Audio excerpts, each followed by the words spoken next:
Hello and welcome to Original Soundchat, where video game music is a work of art.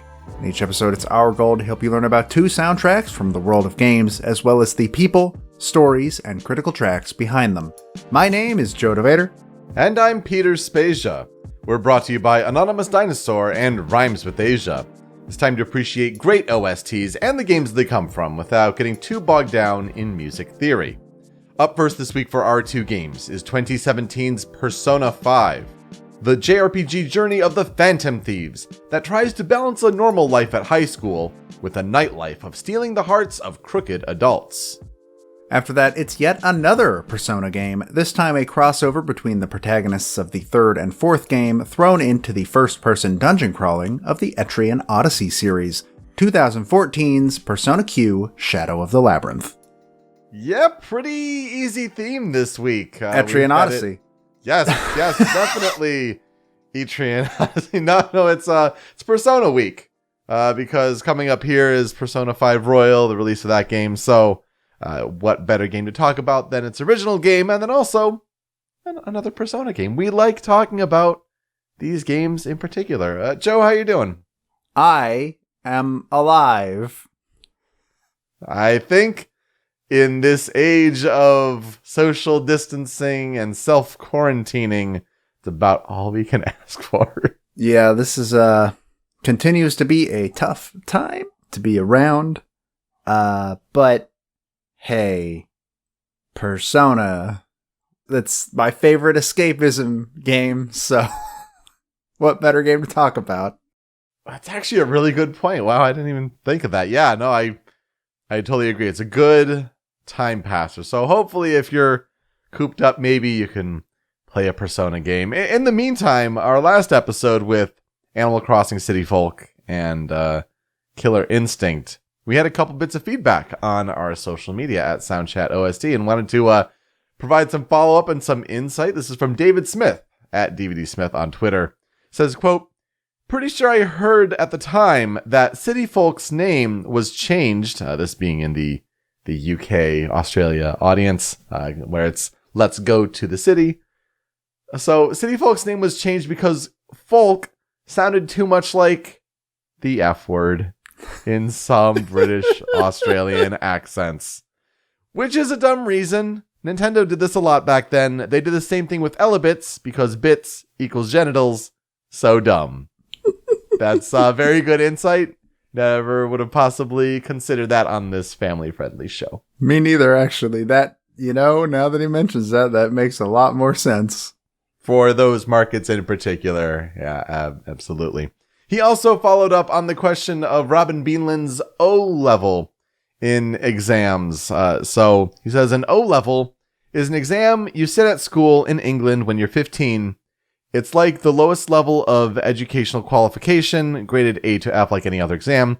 Then you move on to A levels after that, which are generally what you need to get into college. So I think our comparison to Harry Potter owl-like exams, not entirely wrong. Maybe they're the newts, where like the owls are like the A levels. Maybe something like that. It was written in England, so that I guess that makes sense that it'd be based on that. Or maybe my Harry Potter knowledge is a little iffy. But no, that's good insight. So thank you, David, for that insight. Really do appreciate it. Let's talk about some composer follow-up news. We got a few news stories here talking about the composers that we've discussed on this show and what they're doing now today. First of all, a few weeks ago, we talked about Sabotage Studio. They're the team behind The Messenger, and how on the vernal equinox, the first day of spring, they are going to be revealing a new game. Well, they did just that. It's their new game, Sea of Stars, which is a Chrono Trigger it's a turn-based RPG inspired by the 16-bit era. It has a lot of comparisons to Chrono Trigger, I'd say, whereas The Messenger was almost Ninja Gaiden-like. But this is apparently a prequel story to The Messenger, kind of set in this cinematic universe that they're creating for themselves. It's out on Kickstarter now. It has a goal of coming to PC and consoles in 2022, and yes, Eric W. Brown, aka Rainbow Dragon Eyes, is tied to the project. Yeah, I'm very much looking forward to that. Because while I don't have a lot of nostalgia for Ninja Gaiden, though I still haven't played The Messenger. God, I gotta get to that game. I do very much like Chrono Trigger, And those guys seem to know what they're doing when it comes to doing stuff based on older franchises. So, excited. After that, we have a game release to report to you, being the game Dunk Lords, which advertises itself as a basketball beat-em-up hybrid. It looks kind of crazy, and it's out on PC now as of last week. And the reason we bring it up is because the soundtrack for this game was done by Laura Shigihara. Yeah, and I think we've mentioned this game before, but now it's good that it's finally out, and go check it out if you're listening and interested about Laura's music. Mm-hmm. She did Rakuen. She helped with the vocal piece Into the Moon. So, yeah, great stuff there. And on Streets of Rage 4, which is supposed to be coming out this spring, Streets of Rage, a classic franchise that Yuzo Koshiro contributed and worked on. Now, he isn't doing the soundtrack to Streets of Rage 4, but he is helping with some of the inspiration and sort of helping guide the team in a way, as far as I could tell. But he is featured in a behind-the-scenes sort of featurette about the soundtrack for Streets of Rage 4. So if you're curious about that and want to check out Yuzo Koshiro talking about what it was like to make the soundtrack back then, I would recommend checking that out. I played a little bit of Streets of Rage 4 at PAX. It's pretty fun, even for somebody like me who does not really like beat-em-ups all that much. And lastly, I just wanted to give a quick shout-out. If you're listening to this, it's already too late for you to take part in this, but I do feel like it does need to be shouted out. Last week, on Friday, which is actually the day this is being recorded, Bandcamp said that they were, for 24 hours, going to give all of their revenue to the artists, so they would take out their revenue share, and the artists would get 100% of the profits they make in that 24-hour window, just to sort of help artists that are having trouble because of having to cancel shows and stuff like that. And that's really super cool, and I just wanted to give Bandcamp a huge thumbs up for that. I do think it's a really nice gesture, but at the same time, I think 24 hours would have been... It's a little short. Maybe make it a week. I don't know. Just a thought. But yeah, still a really great gesture overall. Let's get into talking about those favorite social simulator games of ours that are good to just dunk tons of time into. Let's talk about some more Persona music. And this isn't the first time we've talked about Persona, and it won't be the last, honestly. In fact, currently on our episode outline where we're planning episodes in advance, in about a couple months from now, we're going to talk about Persona some more. So, yep. We just really love the franchise. So it's my favorite franchise of all time. I mean, it's easily top 5, if not the top for me. So we just love it. We love its music, and it's really important for us to talk about. But for just general conversation, I think it's just important to remember that Persona is a spin-off franchise from the Shin Megami Tensei RPG franchise. So as we get into Persona 5 here, this was a game that was released on September 15th, 2016 in Japan on PlayStation 4 and PlayStation 3. It released to the rest of the world on April 4th, 2017 for the same platforms. I think a lot of people don't fully remember that Persona 5 was also a PlayStation 3 game, even though it came out in 2017. You can get this original Persona 5 game for probably around $20 today. Maybe even less if it goes on sale. But an enhanced version of the game, Persona 5 Royal, launches in the rest of the world on March 31st, 2020. But it's been out in Japan for a while, only on PlayStation 4 on October 31st, 2019. It's all about, taking what didn't work in the original Persona 5 game, making it better, giving it some PS4 Pro support, 4K, all that good stuff. So maybe if you have not experienced this game, maybe wait and check out Royal. Or if you're kind of gaming on a budget, on the cheap, the original Persona 5, I don't think you can do anything wrong with that. That's such a great game that we both adore. Mm-hmm. Persona 5 is developed by Atlus's P Studio team and is published by Atlus in Japan, Atlus USA in the United States, they're now known as Atlus West, and Deep Silver in Europe. What is Persona 5? It is like Persona 3 and Persona 4, which came before it. It is a Japanese role-playing game. It combines role-playing elements, a social simulation aspect, as well as dungeon crawling mechanics. So the idea, it's basically like student versus like, I don't want to say like superhero, but like supernatural fighter in a way. So you're kind of balancing these two lives. During the daytime, you're a high school student, so you gotta have good grades, you gotta make friends, you're gonna grow your personal attributes, but at night, you and your friends summon these supernatural manifestations of your personality called persona. It's a lot of people are like, oh, so it's like Stan's from JoJo. I'm like, yeah, sure, it's like Stan's from JoJo's Bizarre Adventure, I guess. If you know JoJo but you don't know Persona, I'm sorry, I don't. That's a little backwards to me. But basically use these persona to battle demons that represent the wicked nature of humanity. The plot involves you playing as a protagonist that you name. It could be a silly name, it could be your own name, it can be whatever you name. But the characters in the universe refer to this character as Joker. And Joker is a transfer student to Shujin Academy in modern-day Tokyo. And you've been transferred there because you have been accused of a false assault charge. Joker is eventually drawn into the Velvet Room, which is a staple for these recent Persona games, and he is granted access to a supernatural mobile app that leads him to an alternate reality called the Metaverse. There, Joker meets Morgana, who is a cat-like creature, who informs him of the ability to change wicked people's hearts by stealing their treasure, which is the emotional root of their bad behavior. So you can steal the treasure from these palaces, these buildings that are constructed in the metaverse.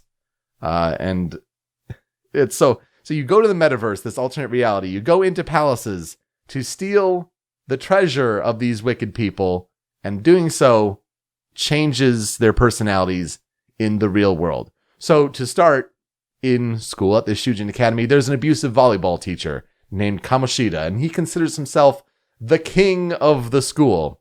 So Joker, his classmate Ryuji, and Morgana form the Phantom Thieves of Heart, a group that will infiltrate Kamoshida's castle palace. Because what is a king without his castle? So they'll infiltrate this palace to rehabilitate his heart and make a change in the real world. So who will join the Phantom Thieves in their quest? Can they stop the strange murders that have been happening and taking place throughout Tokyo? And what is the truth behind the metaverse? Joe, here is where I'll ask you, what are our experiences with Persona 5? It is generally one of my favorite games of all time, especially aesthetically. As I'm sitting here, I have a phone whose background is Persona 5. I have a smartwatch whose background is Persona 5. I have a Morgana plush sitting right in front of me. Out in my living room, I have a painting of Makoto framed. I really, really like Persona 5. And just when it came out, I'm pretty sure I blasted through it in like a week. Mm-hmm. Which is a lot because that game's roughly 90 hours long. Yep. It's a long game. But yeah, it's one of my favorite games of all time. I absolutely adore it, and I very much look forward to talking about it. Yeah, this episode was certainly I don't want to say a long time coming. Like, we're definitely going to be talking about Persona 5, especially with its soundtrack, which is arguably the best comprehensive soundtrack of the entire franchise. And 3, we've talked about on the show before, great soundtrack. We love Persona 4's soundtrack, but 5 just kicked it up to a whole other level. I, like you, I got Joker on my my phone background. So I also am rocking the Persona 5. I got the Persona 5 shirt going on. So, like, yeah, love this game. I feel like I still prefer Persona 4 Golden as like my favorite Persona experience overall, but 5 is a better game in every way. It's just like they're just character things. That's how I am with 3. I think 3 is my favorite one, but 5 is the better game. Yeah. And we'll see with Royal if that, puts it over the top for me or whatever. But I mean, yeah, it's way up there. It's as far as just a fantastic, amazing game. I adore it. I love this soundtrack. And yeah, we were going to talk about this eventually. So why not now when its enhanced game comes out very soon? So pre-production on Persona 5 started in 2008, with full production beginning in 2011 at the end of the development of Catherine. So we've talked about Catherine before. Development then lasted 5 years, and it took a long time. I mean, it did have a development team of about 70 people, but as you may have guessed, with the odd PlayStation 3 release timing, the game was originally planned for PS3, and then it extended its scope to PlayStation 4, and this caused extensive delays after an original 2013 reveal with a plan of a late 2014 release. So trying to extend it into the next generation kind of caused some pushback here and there. There are many new features in Persona 5, but I think the most notable ones from a gameplay standpoint include there are specifically designed dungeons and not these randomly generated ones from Persona 3 and 4. The palaces are specifically crafted. So much better. Yeah. So much better. And I hear they're even more streamlined in Royal. So I take that for what it's worth. There is the use of demons as characters, creatures that are recognizable and notable from the Shin Megami Tensei franchise, or characters that used to be, or still kind of are, still personas from 3 and 4. You're like, oh, I recognize Jack Frost. Well, these characters are the enemies that you're fighting in Persona 5, and not these random blobs of shadows in Persona 3 and 4 that turn into odd creatures. No, so that you actually have use of these demons, because then you can also hold them up and negotiate to recruit these demons as persona. And this is a Shin Megami Tensei staple, but it had not been in the popular Persona 3 and 4. So this was a new change compared to those games. Originally, the story was meant to be like a backpacking trip all around the world as a framing device for the story. But the director Katsura Hashino decided to really focus and hone in on Japan in the wake of the 2011 Tohoku earthquake and tsunami. It's kind of amazing how many games we've talked about that have some sort of influence from Tohoku, and it's wild. I feel like that is the world event that we have mentioned more than any other world event in the 61 episodes we've done this, and that's kind of nuts. I mean, Japanese game development, it was a big thing. So Hashino wanted to focus on Japan and the idea of the globetrotting, and you made all these palaces so very different, and that was kind of how they excused or changed the focus of the idea of the globetrotting trip, but just these very different types of palaces. Ultimately, the central theme of the game, which I feel like really resonated with a lot of people, it's all about freedom and how the characters attain it. Hashino wanted this game to be really thematically approachable to newcomers. I really wanted this to be the breakout game in as far as mass gaming appeal, and really wanted it to be an emotional experience that left the audience with a strong sense of catharsis and an inspiration to take on problems in their lives. I think any young person can relate with the idea of the adults are ruining things, being too greedy with power and all these other vices.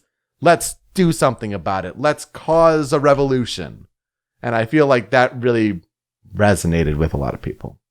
I would agree. I do think that, unfortunately, all of the Persona, or 4 kind of has this problem too. I don't think 3 puts itself in a position where it could have this problem, though I guess because its themes are way different from 4 and 5's. Mm-hmm. 5's is freedom, and 4's is truth, and finding truth or finding freedom, while 3's is, hey, you're gonna die. So it doesn't really put itself in the same thing, but 5 has a problem where a lot of them end with don't rock the boat though. Like, let's not cause too much revolution.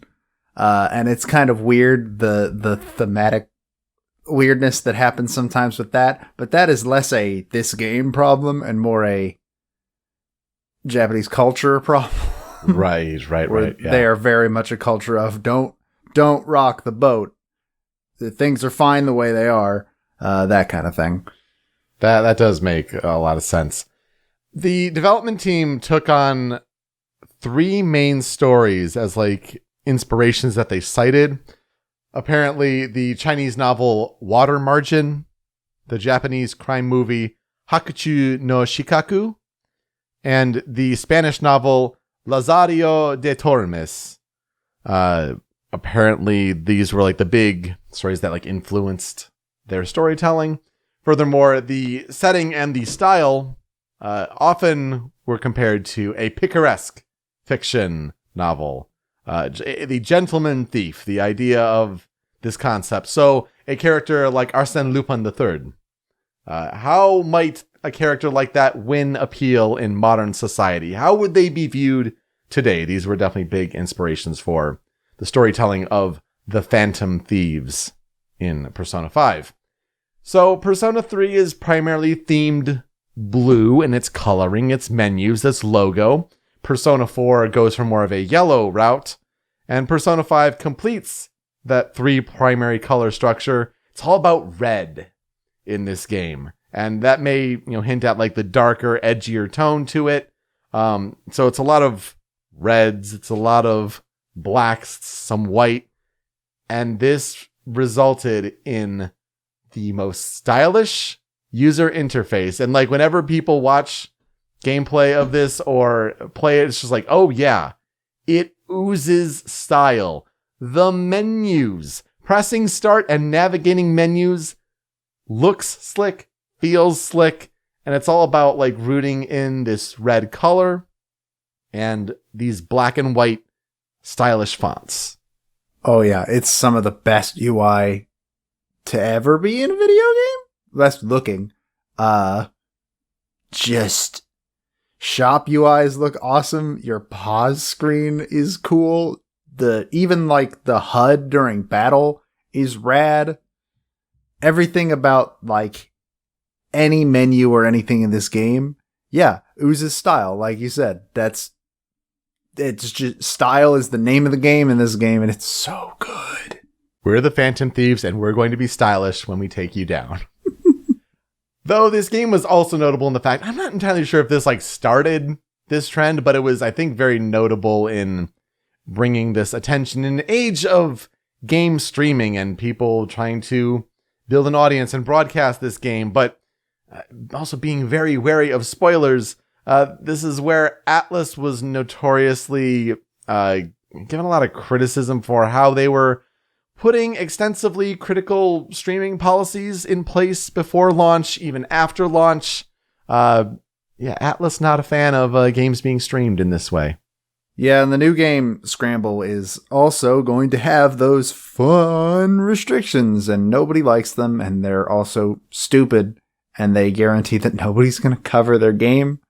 And I guess they don't need to care because their game is Persona, but like, come on. Yeah, and I know when we're talking about, I guess, spoilers in general here, you could say like, oh, we're going to wait after a year, we can freely talk about it, but I feel like because Royal is coming up and a new audience is about to be exposed to this, I don't want to talk about spoilers too much. That's fair. If that makes sense. I feel like if this were a game long in the past, Persona 4, we'll go in on spoilers when we get to that game. But I feel like with this new approach with Royal, let's give some people out there, some time to fully experience that world. It's still too recent for me to be like, well, you had your chance. It's been long enough. Like Persona 4, yeah, I can say that about. That came out 9 years ago.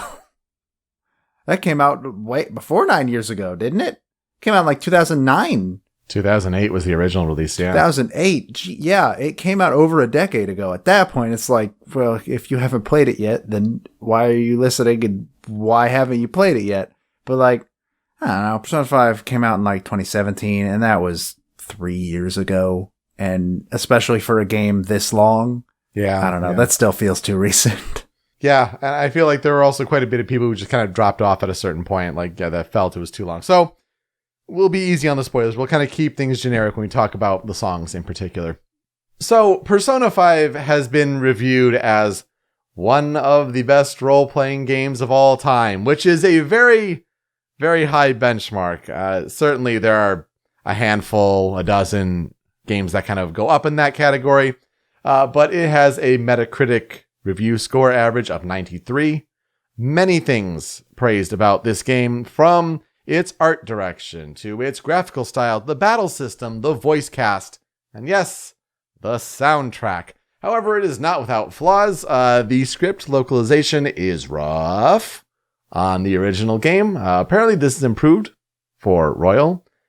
And there were definitely some controversial moments, especially how it handles LGBT topics in a couple scenes. Yeah, not great. And I think that's just also a sign of Japanese culture. The head writer of these games is, because people started noticing this with Catherine too. And I guess if you look back, you can kind of see some of it with 4, though I don't think there's as much with 4 as people would like to believe. Mm-hmm. And it's just, it's mostly him. He's kind of a bad person in that regard, where he seems to have this idea that those people are overall just kind of a joke, like a punchline. They're not. And if you disagree with that statement, then you should probably stop listening to this show. So I think that's where a lot of it sort of stems, because he wrote Catherine and he wrote this game. And I believe, in Royal, like, there were scenes added that sort of doubled down on it. And it's just unfortunate, but it's like, it is luckily like maybe 5 easily skippable minutes in a 90-hour game. Yeah. And the rest of it handles like everything else just fine. And it's unfortunate, but it's not game ruining, luckily. Right. It's a grain of sand in the hourglass, but yeah, it's problematic, certainly. And then there's also the whole meme of Morgana telling you to go to sleep. And that's apparently also been smoothed over in Royal. That's the funniest fix, I think. Yeah. Of all the things, yeah, that's a good one, at least, though. Persona 5 shipped over 3.2 million copies worldwide by the end of 2019, which makes it the highest-selling Shin Megami Tensei game ever. As far as it being awarded, you gotta remember 2017 was an incredible year for video games. Breath of the Wild, sweeping so many things. Got Cuphead, Nier Automata, Super Mario Odyssey, Horizon Zero Dawn, and that's just like scratching the surface of the games of that year. So Persona 5 was nominated for many things, especially at the Game Awards. Nominated for Game of the Year, Best Art Direction, Best Score, Music, Best Role-Playing Game. It only won Best Role-Playing Game. And I feel that was like kind of the same with a lot of different award shows at that time. Like, yeah, it may have won Best RPG, or it may have been noted for its art direction, or a couple other things here and there. But it was just a crazy good year for games. And while it stacks up very highly among those, when you get a game like Breath of the Wild that really was a critical darling, when it's up for discussions for best game of all time for some people, that's a tough one to compete with in the awards category. But Persona 5 has really left its legacy on the game industry in these few short years. There has been an anime series of Persona 5, the animation. There's Persona Q2, New Cinema Labyrinth, where Persona 5 characters are involved there in that plot. There's Persona 5, Dancing in Starlight, a dancing rhythm game. There's, as Joe mentioned, Persona 5 Scramble, the Phantom Strikers, which is a Muso for the Persona series. There was Joker in Super Smash Bros. Ultimate as a playable character, and all the Persona 5 and Persona series things involved there. Even there are characters or elements from the game that have appeared in Dragon's Dogma Online, Phantasy Star Online 2, Lord of Vermilion RE3, Sonic Forces, Puzzle and Dragons, Grand Blue Fantasy, Catherine Fullbody, Star Ocean and Nemesis, Another Eden, and Tokyo Mirage Sessions Sharp FE Encore. So a lot of games, even if it's just like, oh, it's Joker's mask that you can put on your dumb Sonic OC, like, and not his gloves, which makes it look really weird. So that counts. But then finally, as we mentioned, Persona 5 Royal. This is an upgraded, enhanced version that features an additional Phantom Thief member in Kasumi Yoshizawa, a new palace, new music, additional plot and social elements, a playable third semester of the game, so just even adding more to that school life, and support for PS4 Pro, along many, many other changes and additions. Reviews came out for Persona 5 Royal. It has a Metacritic score of 96. Holy cow. That's kind of amazing. It's among the higher Metacritic scores we've seen on this show, honestly. Yeah. As far as games we've covered so far, it's really, really up there. So we cannot talk anymore about Shoji Meguro, as he is the brainchild behind this fantastic soundtrack. So what other musician, game composer, some personality, who is iconic, emblematic to Persona 5? Well, it might as well be the vocalist for the game. And that's Lin Inaizumi, that we'll talk about today. Lin Inaizumi, born March 13th, 1988 in Japan, so she just had a birthday recently. Also younger than me. Wow, that's, that kind of makes you wonder sometimes. So, Lin Inaizumi is a freelance, self-employed singer. She specializes in jazz and soul music. Professionally, she sometimes goes by just Lin, Lyn, as she does in Persona 5 here. She apparently started her music career in June 2008, and it's important to note that she is not the South Korean singer Lee Sejin, who is also known professionally as Lin, Lyn. This South Korean singer has a Wikipedia page. Lin Inaizumi does not. And so even with, she has a Twitter account at Lin_Inaizumi, but she has like a Japanese website, a blog, all in Japanese. Her social media is all in Japanese. She doesn't give many interviews, and so it's really tough to find information on her. But I found it really interesting with her discography in particular. Obviously, she is the vocal performer for Persona 5. Like, you hear singing in this game, it's Lin Inaizumi, and she is very talented, does a great job. But before she landed the Persona 5 gig, she was notable for her discography with Mashiro, which I think was an anime, and Dr. X Gekkai Daimon Michiko, which looked like a live-action series, whether it was a TV series or what have you. But just appearing on those soundtracks, then she hits Persona 5, and it's huge. And so she also sings tracks on Persona 5 The Animation, Persona 5 Dancing in the Starlight, Persona Q2 New Cinema Labyrinth, Persona 5 Scramble, The Phantom Strikers, and Japan released the feature film Lupin the Third, the First. It had that really cool animation style. How awesome that she got to perform something in the movie, on the soundtrack, what have you. A film that, obviously, Lupin the Third, big inspiration for Persona 5.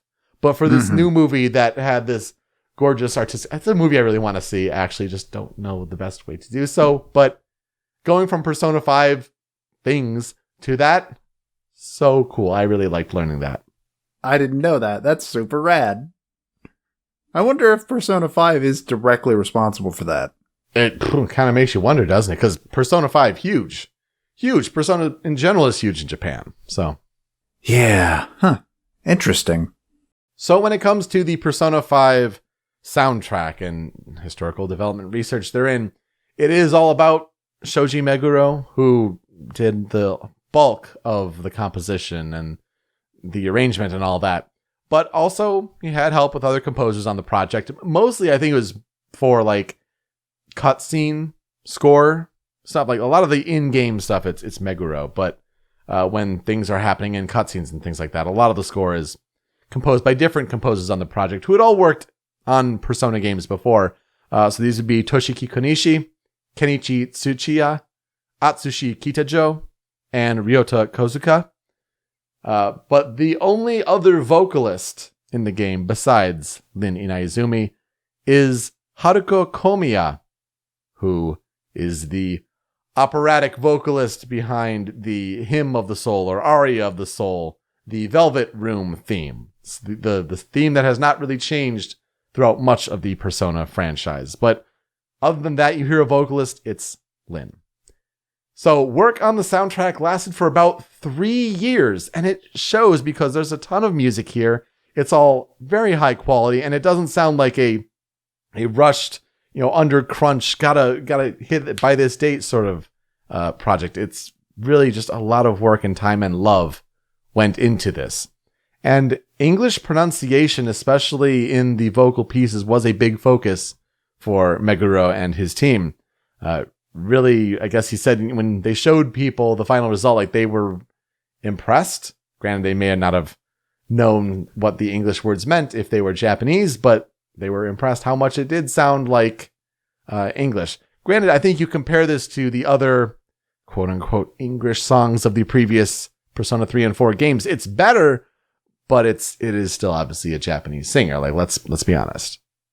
Yeah, but at least the lyrics seem to sort of make sense compared to all of 3 and 4.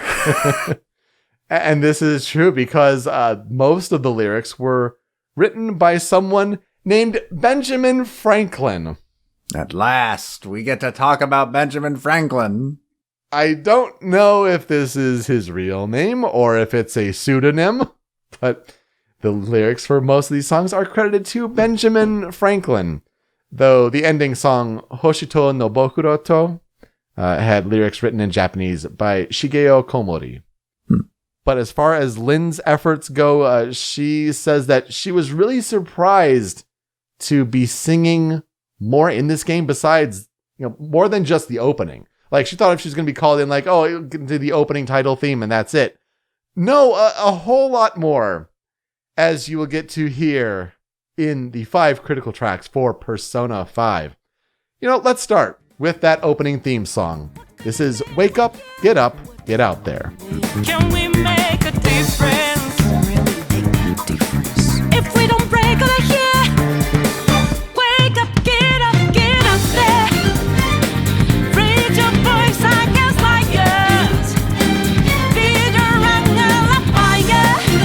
Why does nobody want you? Just imagine you're out there, swirling lights in a makeup. Can't move fast without breaking. The opening theme of Persona 5 for the opening sequence, not of the game itself, but before the title screen, the opening cinematic in a way. So yes, vocals by Lin, lyrics by Benjamin Franklin. Lin found there's like a rapping breakdown in the bridge, and so I think she said that she found that the most challenging on the soundtrack. It's one thing to sing, English lyrics as a Japanese person, but then when you get into rapping, not everyone can be Lotus Juice. Let's put it that way. So she said she found that the most difficult. The game's animated opening sequence that the song goes to was apparently directed by Sayo Yamamoto, who directed Yuri on Ice. And when you think of how the characters are kind of like figure skating along a highway, yeah, that checks out. That makes a lot of sense. Yeah, that tracks. But as far as the opening theme itself goes, the music, it gets you right in there with those electric pianos for the opening, and then you're hit with the full orchestra swell. The idea of this soundtrack is like acid jazz, and it is the coolest. Like, it's a soundtrack that when it first hit my iTunes, my computer, my iPod, my phone, whatever, listening all the time, still listen a lot to this day. And it starts with this. This song, for a long while, the chorus was my alarm clock tone. I don't recommend doing this. That's the best way to make you hate a song. It didn't make me hate this song. This song rules, but like it takes the edge off the song, except at the same time, waking up to wake up, get out there, did kind of work, sort of, for a little bit. Yeah. Yeah, I can see that. That would be very catchy and very energetic. But yes, waking up every morning. Maybe like put it in a mix of different songs that would get you energized enough. But the next one, I don't think you might not see it coming. Number 2 on the Critical 5, this is Last Surprise. Seems like it crept up out of nowhere, all around you is not what you foretold. You never see it coming. You see that my mind is too fast for eyes. You're done, but the time has hit you. You're not surprised.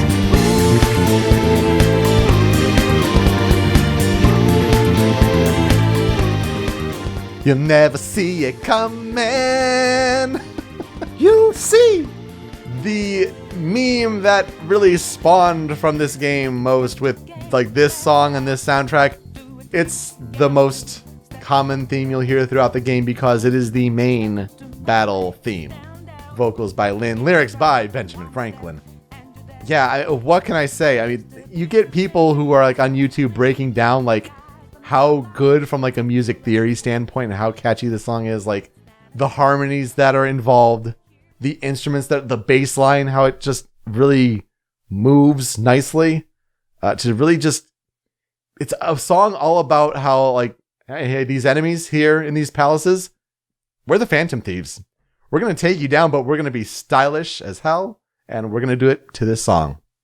It's behind Mass Destruction, for sure, and it's behind Time to Make History, but I think it's a firm third place in terms of the battle songs from but Wiping All Out is somewhere in there too. Oof. Ooh, that becomes a harder list when I think about it. And then Royal is going to get its own new battle theme, and I like that one actually more than this. So I don't think I've heard it yet. Oh, bro. Okay. Well, no, it's a really good and really catchy song, but for how long the game is, I can understand being a little tired of it, but you'll never see it coming. Like that drop will always be legendary.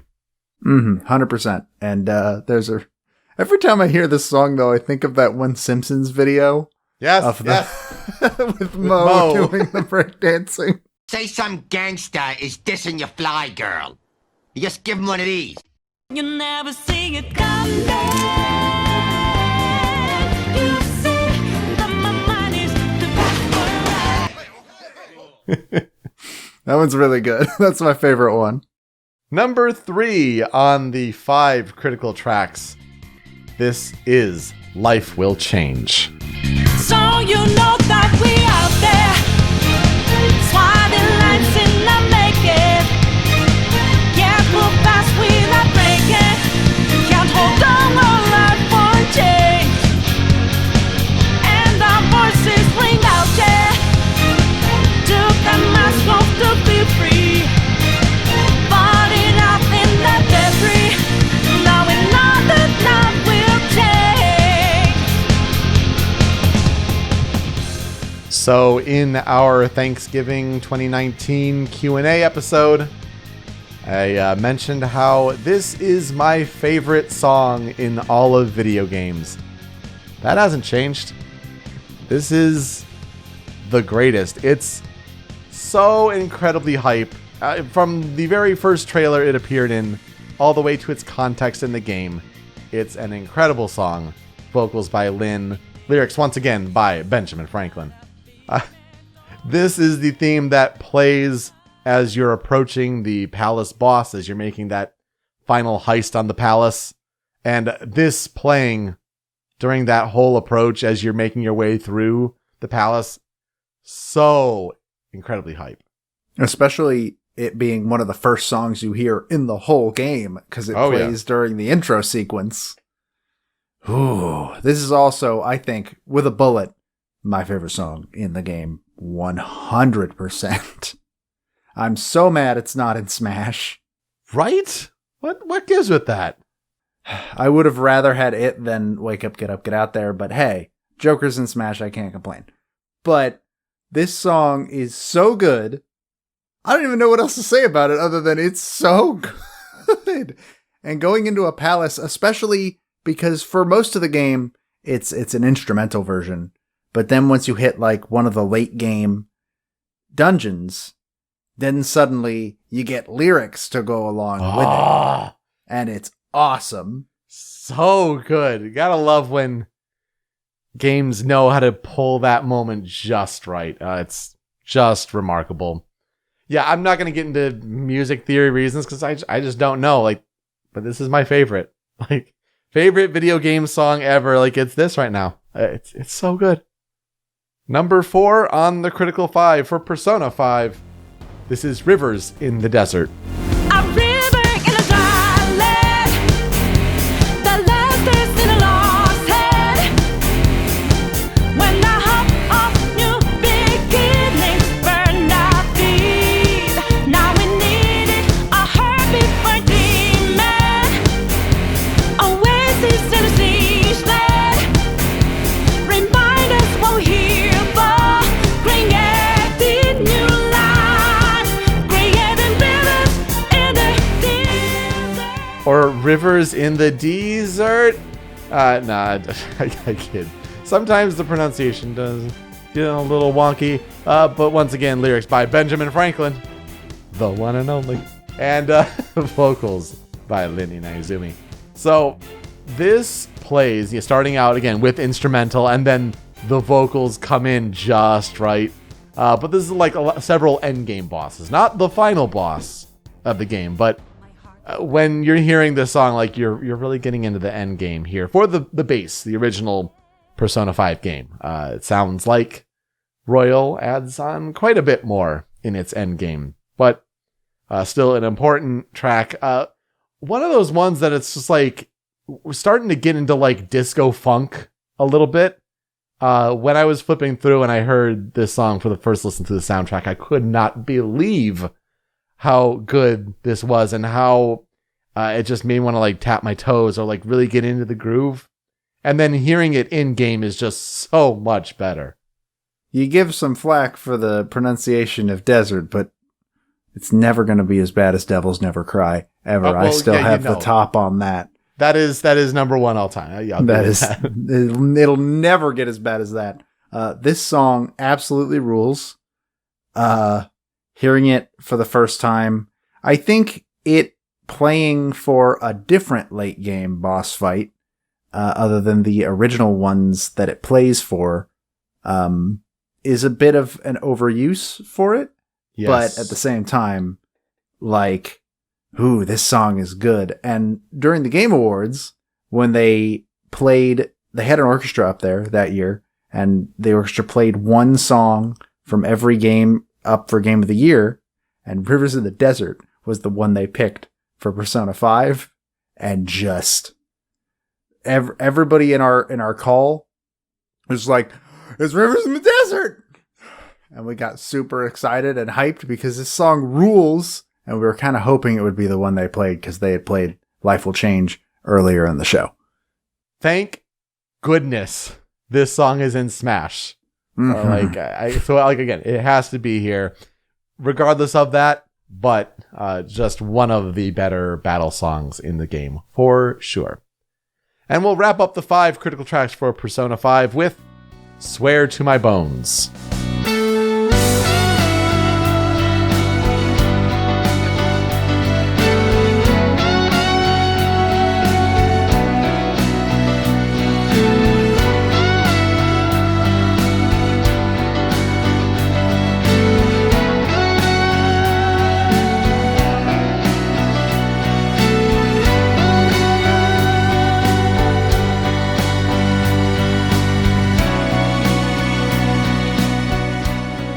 Yo, shouts out to Alpharad. If you watch his YouTube content, you know why. This is a song that's really important at the end of the game. It's like all about like setting your friends free. Let's put it that way. It's an important like cathartic song for like making that big push when all things seem down. Let's make that push to the final boss. Let's get back together and band with the power of friendship. It's a good song for that. Borrows some leitmotifs from the ending theme, which the ending theme we've mentioned before on this show, like we're not the biggest fans of. Certainly 3 and 4 have much more powerful ending themes, but this one borrows some leitmotifs from that, and so I think it just is better. It sounds a little bit different, kind of fleshes out a little bit more what the sound of this. Again, it's like 4 out of the 5 here are vocal tracks because, of course, it has to be for Persona 5. But for just an instrumental one, I think this is an important one to kind of close out narratively and also musically.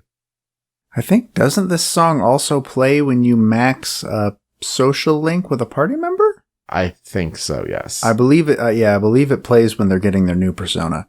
So it's just a song about all of like resolution and like dedication. Mm-hmm. It's a very, very good piece. And it just, that sort of whiny guitar really, really, really does this song some good, I think. And yeah, it's unfortunate that the credits song is not nearly as good as 3 or 4's.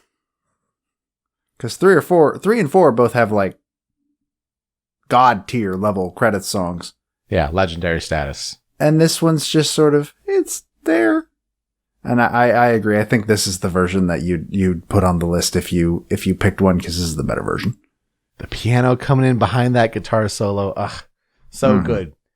We had difficulty picking 2 songs only for our cutting room floor. But Joe, let's hear yours first. My first one is Willpower.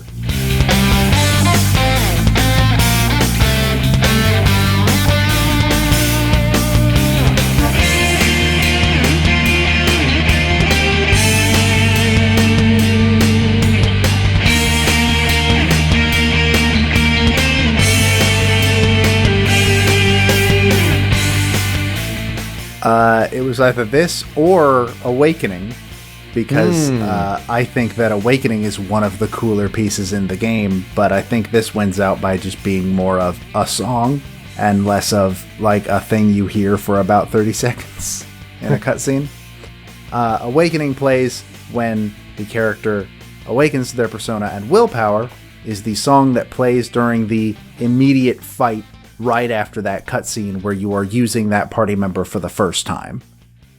It is super cool. Those are always some of the coolest fights, because it's like, you saw a hype cutscene and now you get a new party member and it's so cool. It is a great song.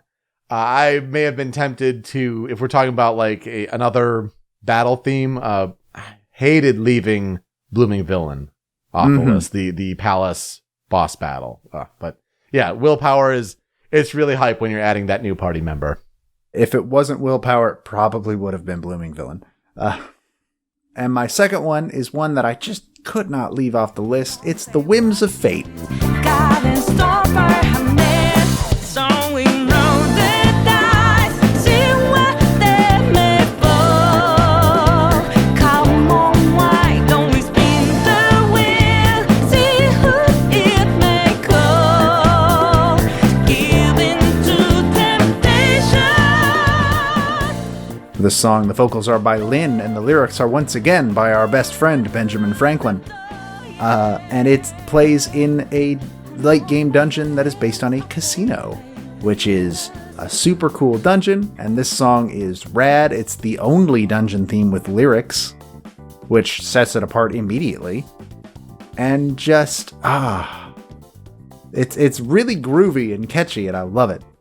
It's a special one, and I feel like a lot of people don't give it nearly enough credit as being one of the standout songs in the game, but yeah, Lynn kills it. It's so good. So good. In terms of dungeon songs, if it wasn't this, it would have been Ark, because Ark is also very, very good. Again, so tough to leave some of these songs off even the cutting room floor. For me, my 2, I love Layer Cake.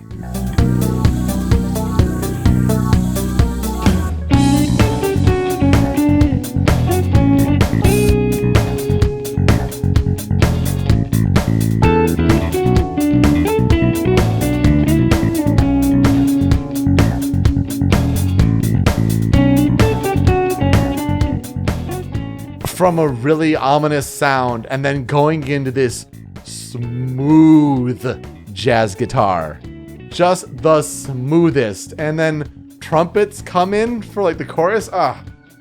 Layer Cake is great. It plays when you're shopping for weapons in the weapon shop with Iwai. And wow.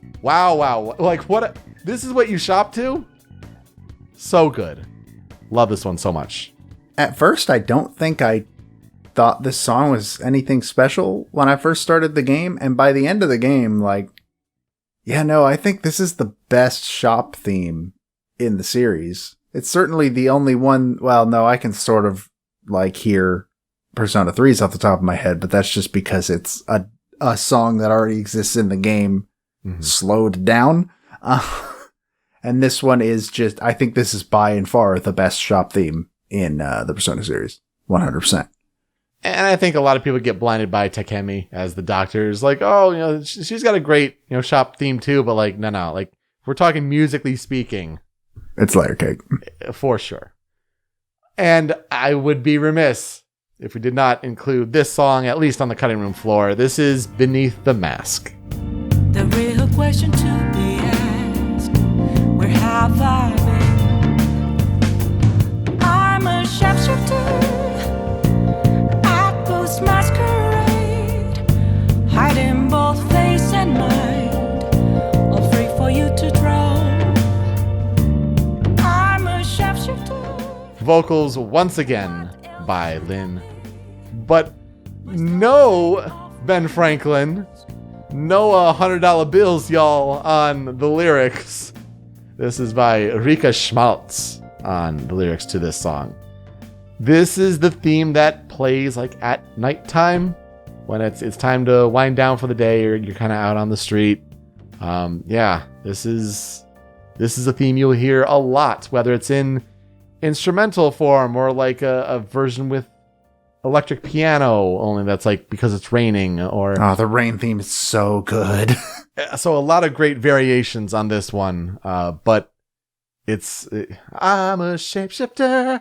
Like you'll find yourself as you're playing the game, like this song will get to you for sure. In Smash, Ace turned it into a battle theme, and it works really surprisingly well. It works way too well for what the song originally was. So yeah, just fantastic. What will I never forget about Persona 5? Easily the best Persona game from a gameplay perspective and a flow and how good it feels to play. Again, we have our preferences on like which characters and which stories resonate more with us, but there's no denying that Persona 5 from a critical standpoint is the best game in the series. And like it's talking about it here and seeing more and more over time. I was a little maybe lukewarm. I'm like, do I have to get Royal really? But now I'm like really excited to play Persona 5 Royal, especially when it comes to showing my girlfriend what the Persona series is like for the first time. I think that's quite an introduction with Persona 5 Royal. So I'd like to specifically shout out, on a past episode, we've talked about two songs in particular on this Persona 5 Royal soundtrack. I would like to mention Takeover. Gonna be a show to remember. Takeover, it's time to boogie down. Makeover, nothing's gonna take away my life. What's over when it's got to put that shoe the top white walking. I'm getting names over. And this is the battle theme, so Joe, you need to hear this one for sure. It's so good. And then this other one is I Believe. On the road we have to go. The road is fast, we shall proceed until the end of the road. There's no turning back for us, 'cause we will never give up.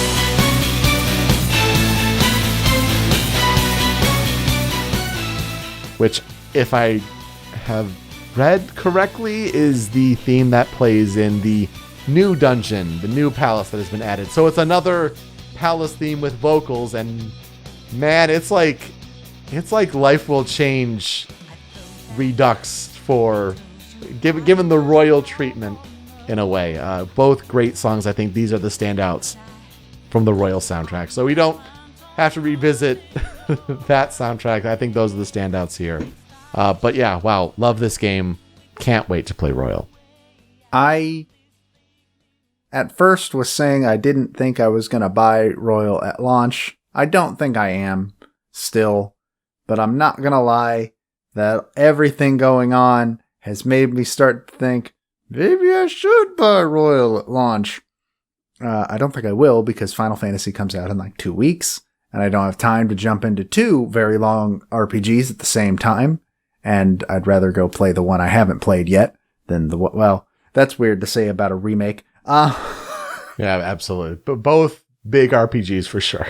Mm-hmm. I think I'm gonna wait on Royal until A, the money situation is a little bit better if it gets better, and B, just until I have more time, which that could happen. The monkey's paw curls one finger in. But in general, Persona 5 means a lot to me specifically because in the span of 2015, 2016, 2017, and all 3 of those years were very, very, very rough years for mental health on my end, and it got real bad for a while. But, and I think I've said this on other shows before, like, one of the things that kept me alive was, if I die now, I can't play Persona 5. And that is not a joke. It sounds like it would be like a dumb meme joke. It is not. I was looking forward to this game so much that I told my brain, no, shut up. We stay here because Persona 5's not out yet. And it worked. So I think that's a big reason why Persona 5 means so much to me. It's a really good game. It's among my favorite games ever made. Absolutely. And I think if people are jumping into PlayStation 4 late, or if they're looking to jump in with PlayStation 5, I think you can't go wrong getting into the series with Persona 5, if that's something that interests you. Mm-hmm. So to transition to our next game, let's talk about a fan cover, a fan remix, whether it's from YouTube, OC Remix, what have you. I came across this group on YouTube called the J Music Ensemble. And J Music Ensemble plays like actual live instruments, just as like in a room. They kind of jam together, like whether it's jazz or whatever, but different games, anime, themes, what have you. And for a while, when Persona 5 came out, they played several songs from Persona 5's soundtrack. Now, my favorite is not one that we talked about here, and that happens rarely on this show, but I really like how their iteration of the song Price came together. It's like the third palace theme, and it's a really, really cool one, but check this group out. I like Price here from J Music Ensemble. We will be right back.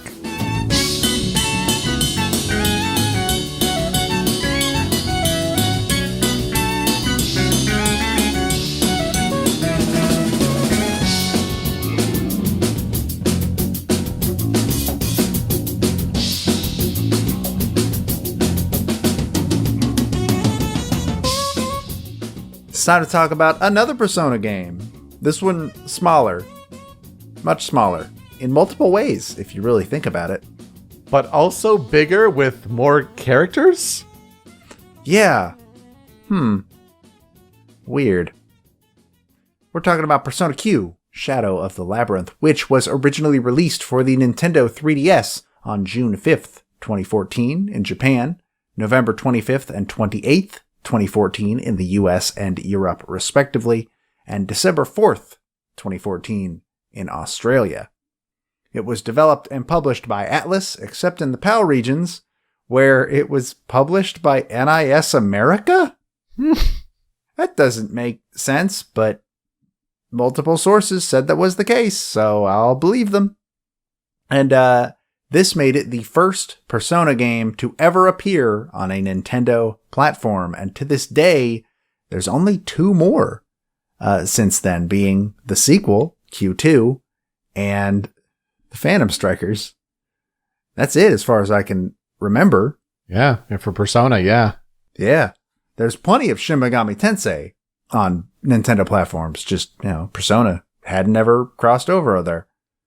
So speaking of crossing over, though, Persona Q is a crossover game, not only between the casts of Persona 3 and Persona 4, but also with the old school first-person dungeon crawling of the Etrian Odyssey series.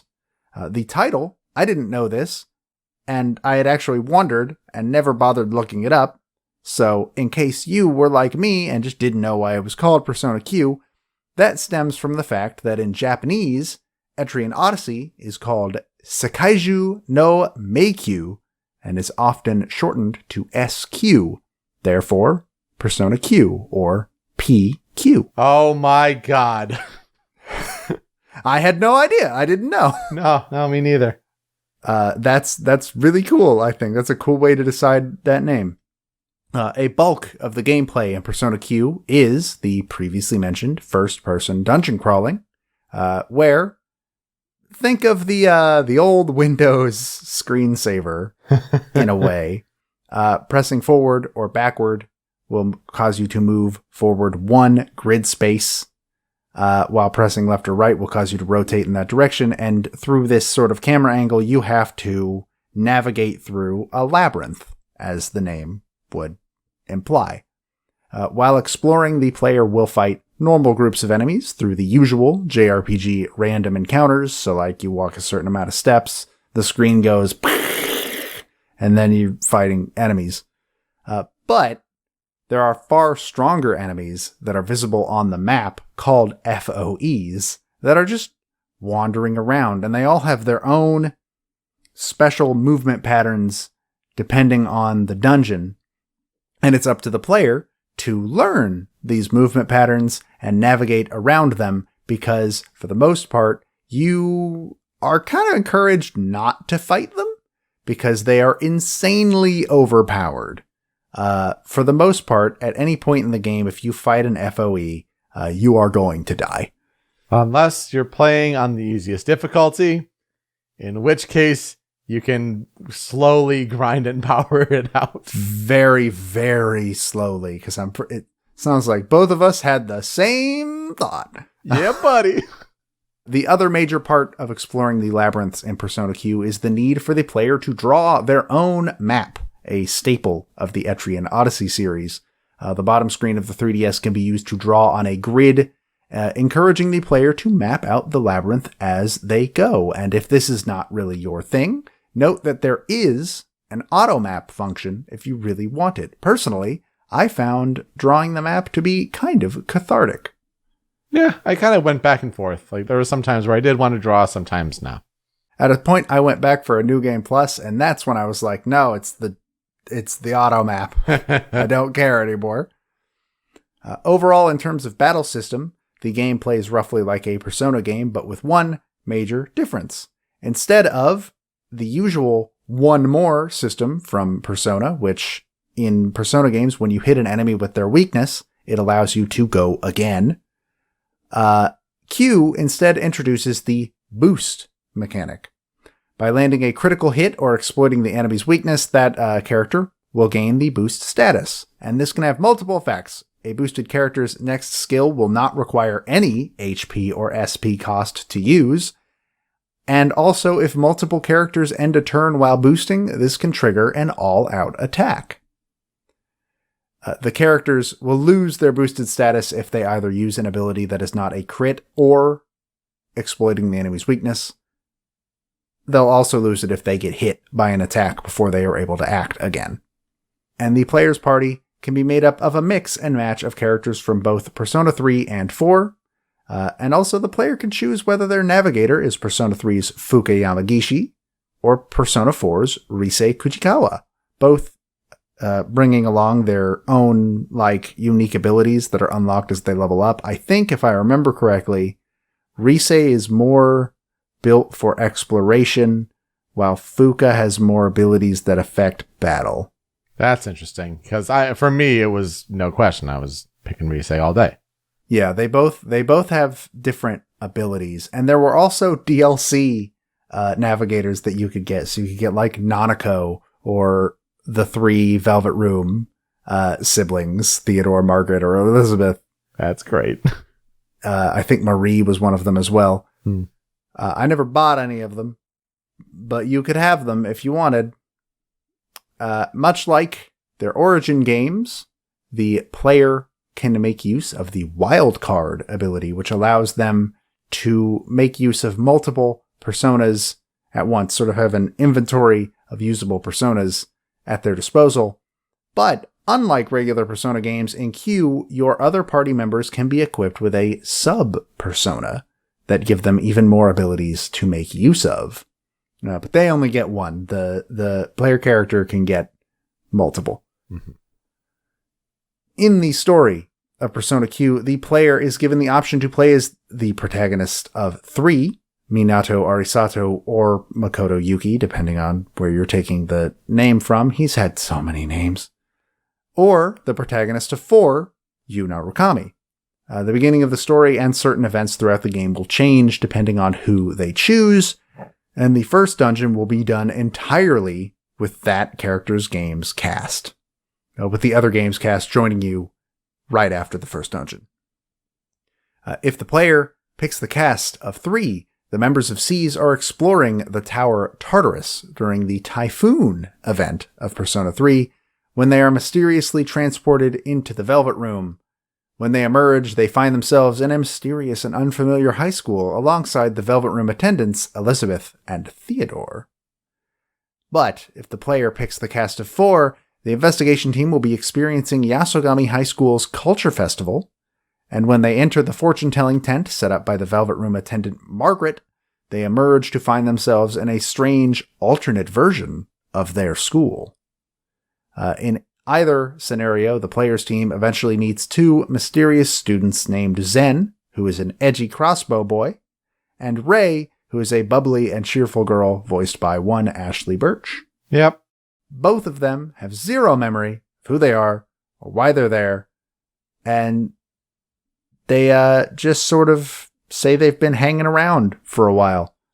The player's team also learns that various classroom doors lead to massive labyrinths, and discover that at the end of each labyrinth not only lies a clue as to how they can get home, but also the key to unlocking Zen and Rei's memories.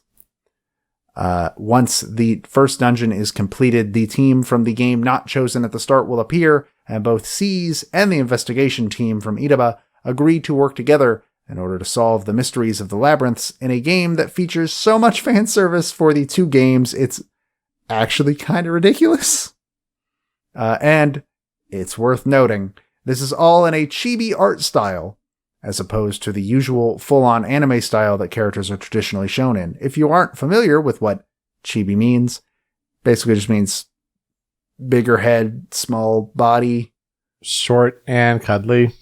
Yeah, pretty much. That's what chibi means. So the game basically boils down into, how do we get home? Who are Zen and Rei? Why are they here? And how did we get here in the first place? So this is where I'll ask, Peter, what are your experiences with Persona Q? Yeah, like you mentioned, played this on safety mode, the easiest difficulty, because 0 experience with Etrian Odyssey.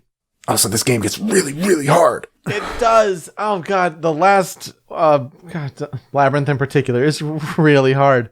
So, yeah, no shame in that, especially if you're trying to learn this game in particular. Played the Persona 4 route. Enjoyed that, but never went back and did a New Game Plus. And I think it's telling that I should have loved the idea of Persona Q2, but wasn't so incredibly fond of the original Q that I passed on buying Q2. And maybe that says enough. But the soundtrack to this game is so good, even though it's not a usual Meguro jam. See, now this is one of my favorite games on the 3DS, I think. Oh, yeah. Okay. I should play some Etrian. So, it's weird. I should play an Etrian Odyssey game to see if this is the case, but I don't know how much I would have liked this game without the Persona connections. Yeah, totally. It's really weird to think about. I haven't touched an Etrian Odyssey game once in my life. And honestly, I probably should. I should give at least one a shot, because I did like the map drawing. I think the map drawing was very relaxing in a way. But yeah, I adore this game. I have played it twice. I don't think I ever finished it on the Persona 3 side. I played the Persona 4 side. And then I started the Persona 3 side of New Game Plus, and I want to say I made it to the last dungeon and then just never continued. I don't know. I'd have to go pull out my copy and check. But yeah, I adore this game. I think it's great. And like you said, soundtrack is phenomenal. Like you mentioned, it's not a Shoji Meguro joint. So it's kind of surprising how phenomenal it is. Well, not surprising. It's still Persona. These people have been involved with Persona music in the past. But just the amount of how good it is. Just, chef's kiss. It's such a good soundtrack. Yeah, these songs will grab you for sure, and I'm looking forward to getting to the Critical 5. Mm-hmm. But before that, we have some stories to tell, because Persona Q began development shortly after the release of the fighting game Persona 4 Arena. And since this collaboration between the Persona team and Arc System Works had been so successful, series producer Katsura Hashino, being mentioned for the second time today, decided that he wanted to do even more collaborations with other teams. As fans had asked for a Persona title on the 3DS, I guess. Sure, I believe you, I suppose. The idea came that they would approach the Etrian Odyssey team, because Etrian Odyssey is also made by Atlus, which had themselves just released Etrian Odyssey 4 for the 3DS.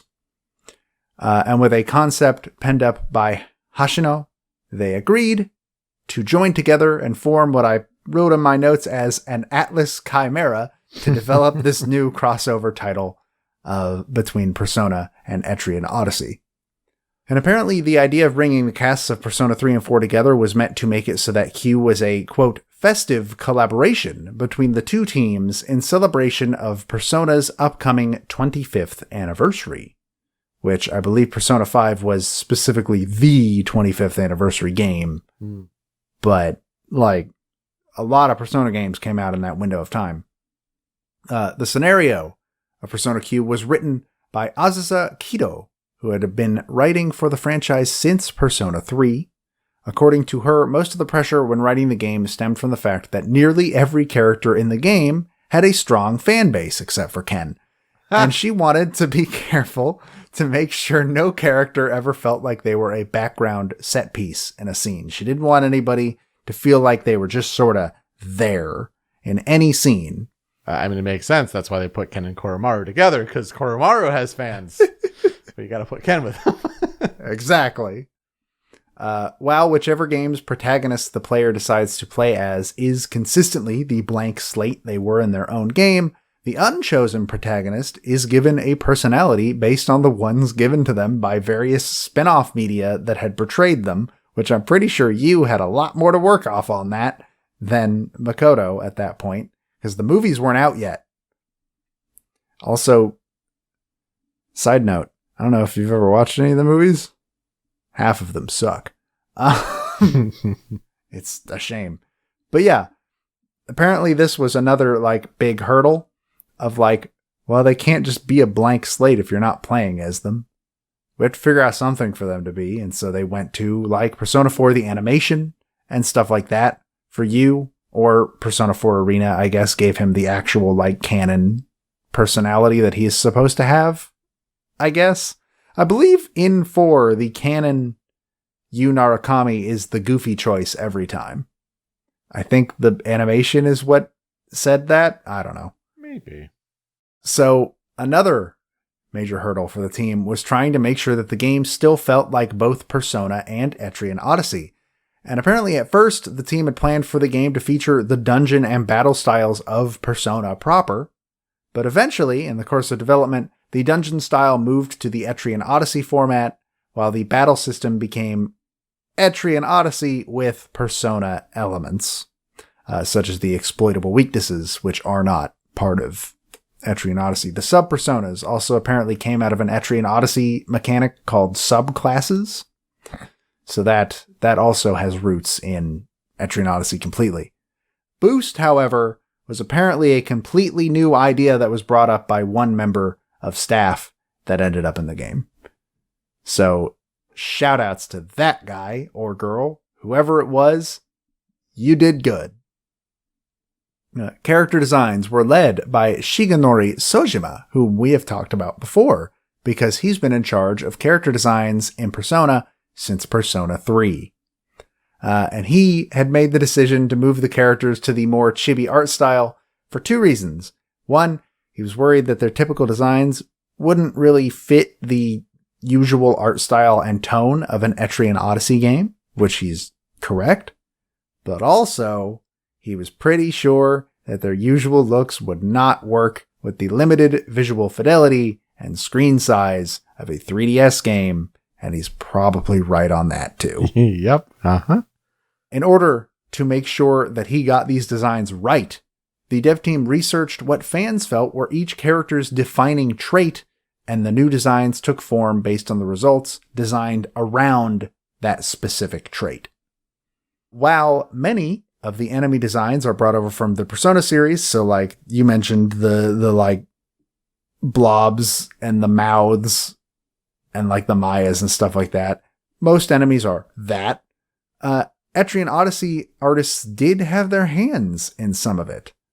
Shin Nagasawa, the monster designer for Etrian Odyssey, designed some of the enemies. I'm going to assume the FOEs, because I could not find specifically what he would have designed, but I'm going to assume the FOEs. Mm-hmm.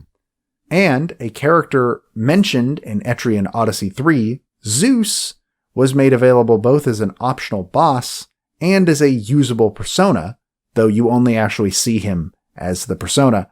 Zeus's design as a persona was done by the Etrian Odyssey character designer Yuji Himukai.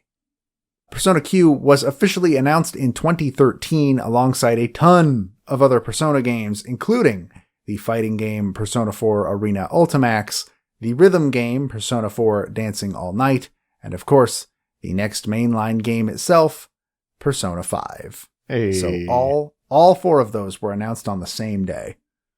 Persona Q was received very well upon release. It is currently sitting at an 83 on Metacritic. Within a month of being released in Japan, it had already sold 255,597 units, which doesn't sound like a lot, but remember, 3DS. Making it the 40th best-selling game in the region over that period. Upon release in America, it proceeded to sell 40,000 units, which to me didn't sound like a lot, but the Wikipedia article specifically mentioned that Atlus was pretty happy with those sales numbers because they didn't expect it to be that high. It is a weird mashup. I mean, gosh, especially here in the States, I don't know how popular Etrian Odyssey is. I think it's niche as hell. I didn't know what Etrian Odyssey was until this game came out. Fair. A sequel, Persona Q2 New Cinema Labyrinth, which has been mentioned several times in this episode, was released in Japan on November 29th, 2018, with a worldwide release following in June of 2019, basically serving as the last 3DS game to be released in North America. And it was a 3-4-5 character mashup. Like, throw even more characters into the mix. And it's a game we talked about on our Best of 2019 soundtrack list. So if you're curious about that, check that out. Maybe one day I'll play it. Maybe one day. Maybe. Music from Persona Q has appeared in several other Persona games, the dancing games in particular. I know Maze of Life is in 4 Dancing All Night. I think Light the Fire Up in the Night is in Dancing in Starlight. I'm pretty sure. There might be another one in there too. I don't remember. And a costume based on Rei also appears in Tokyo Mirage Sessions Sharp FE Encore, which can be equipped to Tsubasa. Which, that's a weird place to see that end up, I'm not gonna lie. Yeah, no kidding. Like, Yukiko maybe. Rei? Yeah, I could see that, though Rei is kind of just Yukiko, but with a yellow sweater instead of a red sweater. I'll be the first to admit that. So, for our composer, the one we're going to focus on is Toshiki Konishi. Let me tell you what I learned about Toshiki Konishi. His blood type is O. Well, it's been good talking to you about Toshiki Konishi. That is literally the only information that any site could give me, and it was VGMD, weirdly enough, that gave me that information. From what I can tell, he has been with Atlus since around 2002, and not always having done sound work. He didn't start doing sound work, even. As far as I could tell, according to Moby Games, the earliest credits for him seem to be as a member of the QA/debugging team for Shin Megami Tensei 2 and Shin Megami Tensei 9. And I know that sounds confusing. It's not the number 9 as in the 9th game. The title is just Shin Megami Tensei 9. Please name your games better, Atlus. Oof. Please. Please, I beg you. There haven't been 9 Shin Megami Tensei games. Well, there have, but not numbered. He is also credited as the battle planner for all versions of Persona 3 and Persona 4, or one of them. A planner on the remake of Persona 2 Innocent Sin, and he was also a puzzle stage planner on Catherine. In terms of his discography, he has worked on the soundtracks of Trauma Center Second Opinion and Trauma Center New Blood. He is specifically credited as support sound creator on those games, and he also provided guitar on the soundtrack of Trauma Team. He worked on the soundtrack of the remake of Persona 2 Innocent Sin, Persona Q, Persona 5. He also worked on the soundtracks of Shin Megami Tensei Devil Survivor 2, Shin Megami Tensei 4, and Shin Megami Tensei Strange Journey Redux. He worked on Catherine, and he also worked on the soundtracks of Etrian Odyssey 4 and Etrian Odyssey 5. Now, Trauma Team. That's a soundtrack too, boy. That's a soundtrack we got to talk about eventually. Because that soundtrack rules. Does it have an official release yet? Because it didn't years ago. Ooh, I'm not sure.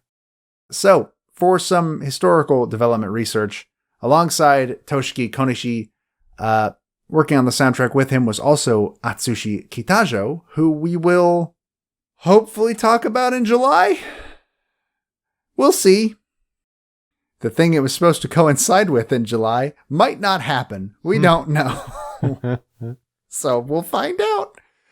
But in general, the soundtrack work was also supervised by Shoji Meguro, though I assume he was probably busy with Persona 5 at the time. The gameplay is firmly a fusion of Etrian Odyssey and Persona, but the explicit goal for the soundtrack was always to make sure that it was firmly on the Persona side in terms of style. But even then, they wanted to make it feel unique. They didn't want it to just feel like, oh, I'm playing Persona 3 and 4 again. Which wouldn't have been bad, but making it unique is never a bad idea. One difference between this game and regular Persona games, though, is that the dungeon themes were made to be less upbeat and more gentle in tone, as Etrian Odyssey is more built around exploration than Persona games are, because in Persona, you're not exploring anything, because the randomly generated dungeons suck and you're just trying to find the end. This game's soundtrack also, my favorite part, the coolest part, features vocals done by all 3 of the main vocalists between Persona 3 and 4, with Lotus Juice and Yumi Kawamura returning from 3, and Shihoko Hirata returning from 4, making this soundtrack actually feel like a real fusion of the 2 games. Another thing that Q2 did great, so bringing in Lin Inaizumi from Persona 5 to have all 3 of them singing together on some of the songs, like, that's something they did top-notch work on there. Yeah. A special sampler CD of the soundtrack was apparently given to those who pre-ordered the game. and it included select tracks from the game as well as bonus tracks done by the Atlas Sound team, where that album was the only place those were ever released, apparently. So, let's get in to the 5 critical tracks. It's time. And we have to start with Maze of Life.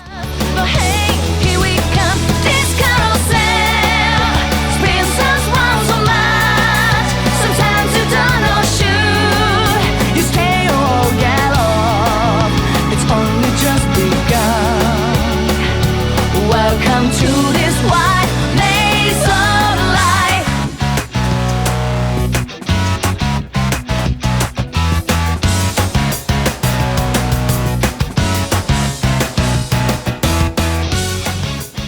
This is pretty much the only new song on the soundtrack composed by Shoji Meguro. There are remixes of songs from Persona 3 and 4 that obviously were originally composed by Shoji Meguro, but this is the only one that he wrote for this game, as far as I can tell.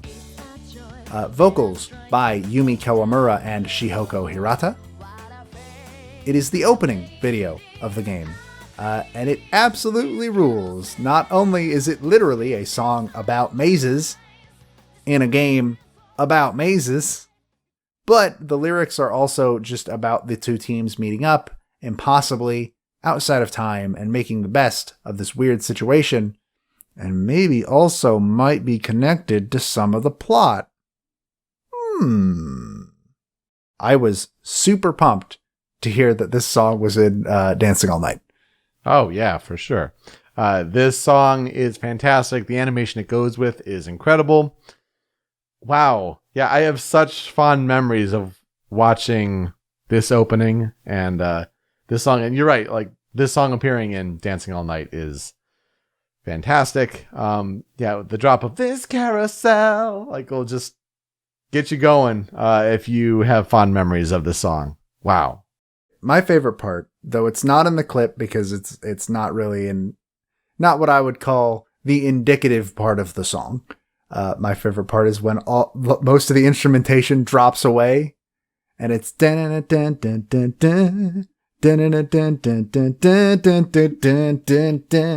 spinning you round and round. Yeah. It's such a good part of the song. It's so good. I don't do it justice. Trust me. Go listen to the song. I know you probably didn't need to be told that, but go listen to the song. Yeah, this is probably. Oh man, and it's hard to decide, but I think this is up there with my like Persona opening video songs, which is some tough competition. God, is it? I'll still give that to Persona Q2. Actually, I will keep bringing it up, but like I feel like that's one I've watched more than any other. I really got to play that game eventually. Hopefully, one of these days it gets really really cheap. And then I will probably pick it up because, man, I'm not in the market for a 3DS game right now. That's what the Switch is for. What you gonna do? What you gonna do? Next up is actually 2 songs, but really 1 song. It's Light the Fire, Up in the Night, Dark Hour, and Midnight Channel. Next level explorer with my crucible. Like the shiny stars, like that pulse whenever it's burned. You keep on blinking at me. You never turn away from me. In this best gloomy night sky. Like the thunder up in the night. The journey that we travel for a prize. No matter where we go, we will not stop the shining forever.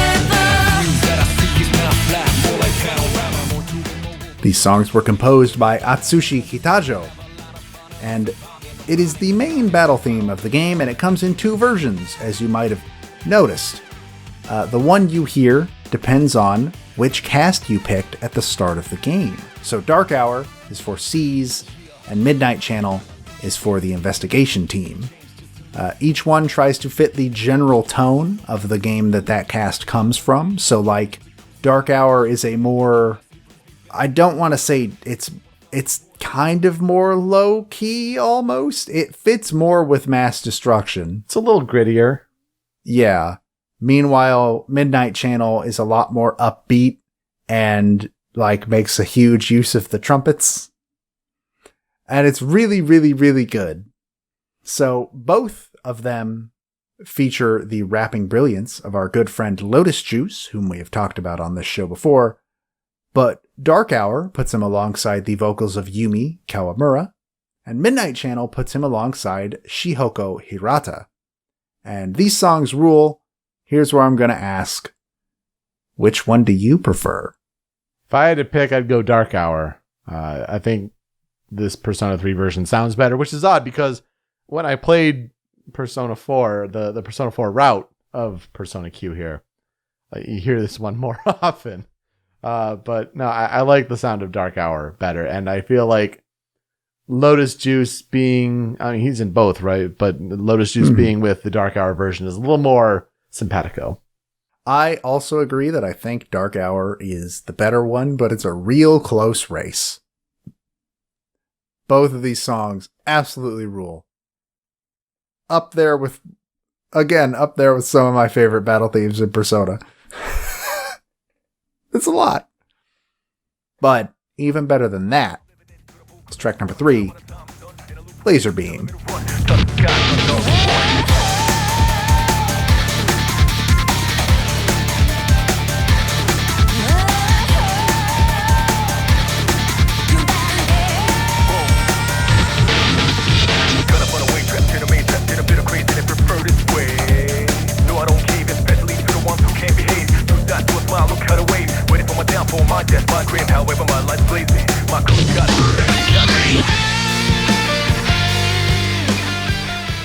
The song also composed by Atsushi Kitajo, vocals by Lotus Juice, but VGMD does not seem to have any credits for who the female vocalist is, so it's probably a sample, I guess.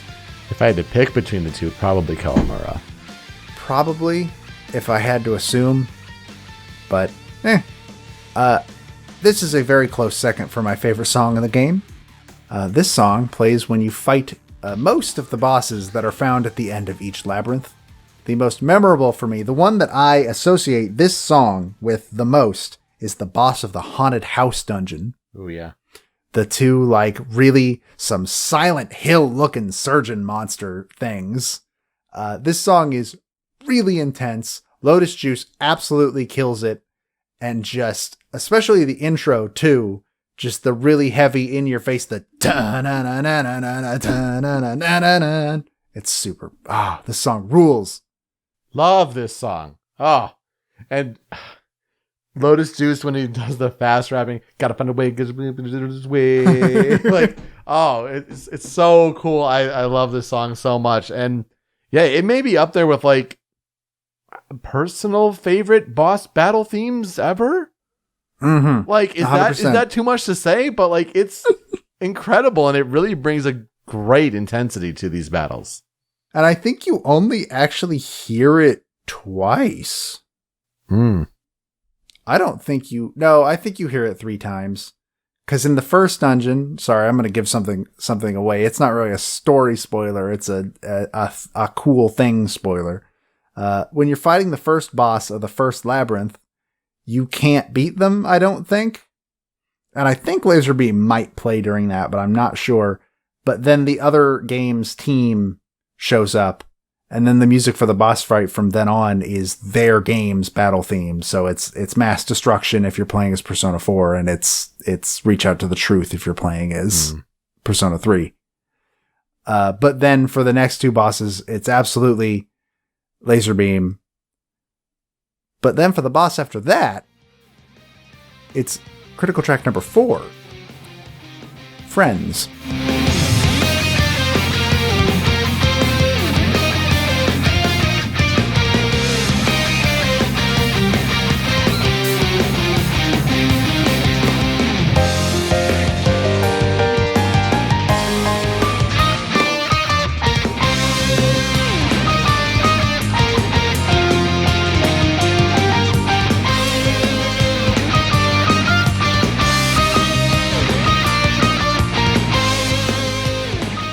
The song was composed by Toshiki Konishi, and I think this is, weirdly enough, my favorite song in the game.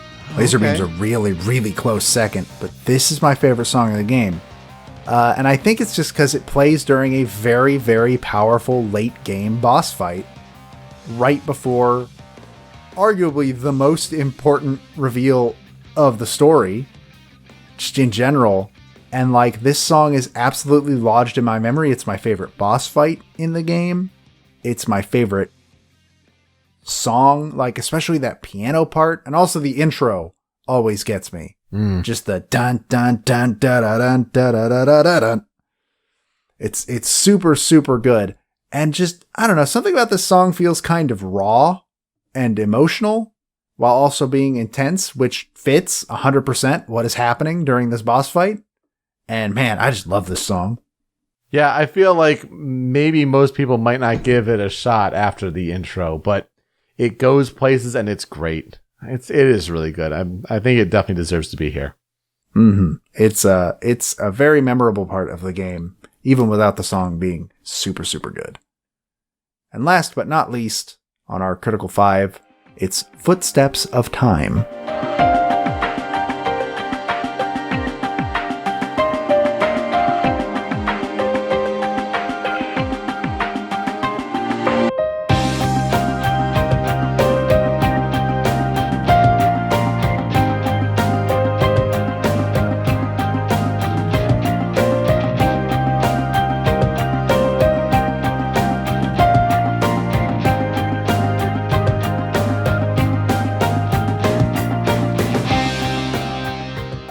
One also composed by Toshiki Konishi. It is my favorite dungeon music in the game, though, quick shout out, the Haunted House and Festival music are both super good, especially the festival music. The music in the festival dungeon is so good, but this one beats them all out. It's definitely the standout, absolutely. 100%. This plays during the final dungeon of the game, which is a clock tower where the FOEs are Reapers. They're Reapers. Sometimes there's two on screen. This is a big deal in Persona 3 and 4. You just have to take our word for it if you're new. In Persona 3 and 4, the Reaper is a bonus boss, an optional bonus boss that you can fight. And he is known for being the hardest boss in both games. You can also fight him in Persona 5, but a glitch, not really a glitch, but an exploit caused him to be a nothing issue. And actually people wanted to fight him in Persona 5 because he was a really cool leveling exploit that they removed in Royal, as far as I'm aware. Yeah. Which is probably for the best. It's an insanely strong bonus boss in all the other games. And then this one's like, oh yeah, there's two on screen. And every time you move, they're moving towards you. Good luck. And I still remember trying to power through them on safety difficulty. Same. At a certain point, I think I got fed up and was just like, fine, you want to die so bad? Let's do it. This song has a really melancholy feeling to it, though. And it's kind of always stuck with me for that reason, which definitely fits the context as to why you are in that clock tower in the first place. And it's really good. I don't know if we want to do spoiler talk here as to why, or if we feel like we need to, but this would probably be where it happens. I don't think we need to. It is an interesting reveal, and yeah, the clock tower is very apropos, especially when you hear the chiming in the beginning of the clip. Like, yeah, that sure is clock tower music for sure. Mm-hmm. It's super good. The reveal in this game, I think, is top notch. The rest of the game's writing is, it's goofy, it's fan service. And then you get to the reveal of Zen and Rei's whole thing.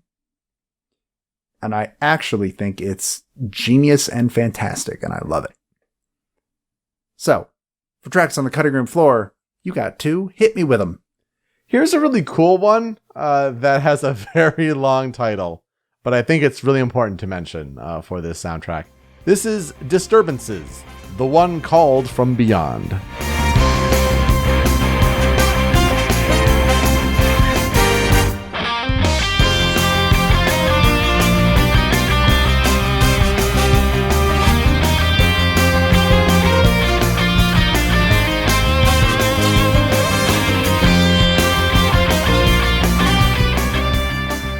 Now, you may be listening to this and it's like, all right, it's got the guitar and whatnot, but it sounds different than the others. Well, that's because this is composed by Yuzo Koshiro. Yuzo Koshiro does the music for the Etrian Odyssey series. So, pretty fitting that they kind of have him do a Persona-like song, a battle-like song. And this is for the optional boss fight against Elizabeth, where she's been possessed by the Etrian Odyssey character of Zeus that you mentioned before. So it's like it's a difficult optional boss, but here's this song composed by Yuzo Koshiro, and it's awesome. Mm-hmm. And it's the only song he did on the whole soundtrack. Mm-hmm. Because he needed to get in there somewhere. Yeah, so it's definitely worth mentioning.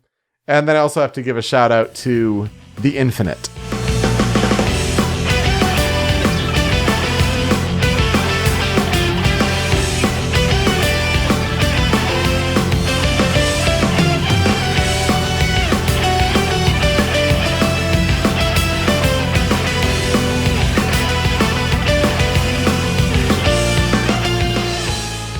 The Infinite is composed by Atsushi Kitajo. It follows the whole trend of Persona final bosses having the blank, usually, at least especially for Persona 4, where it's the Almighty. Here's the Infinite. This is the final boss battle, and it's a really good one. I think that's one thing Persona nails, is knowing how to do a really strong endgame / final boss theme. I remember hating that final boss. This song's really good, though. Yeah, the song is great, but yeah, you're right. Tough boss for sure. For me, my first track on the cutting room floor is Corn Dog.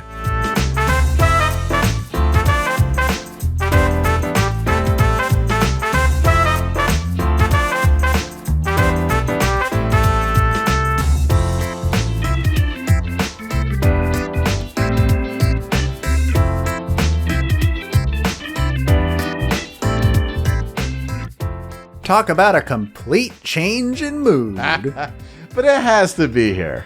It has to. This song was composed by Atsushi Kitajo. It plays while you're hanging out outside the labyrinths, just being pals. It's a happy and catchy tune that sounds a lot more like Persona 4 than it does Persona 5. Yes. Like it fits in Persona 4 like 100%. I mean, yeah, but it's those trumpets for sure. I mean, more Persona 4 than any of the other Persona games.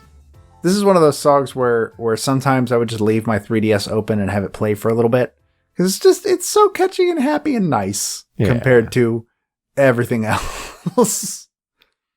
And my other track on the cutting room floor is FOE.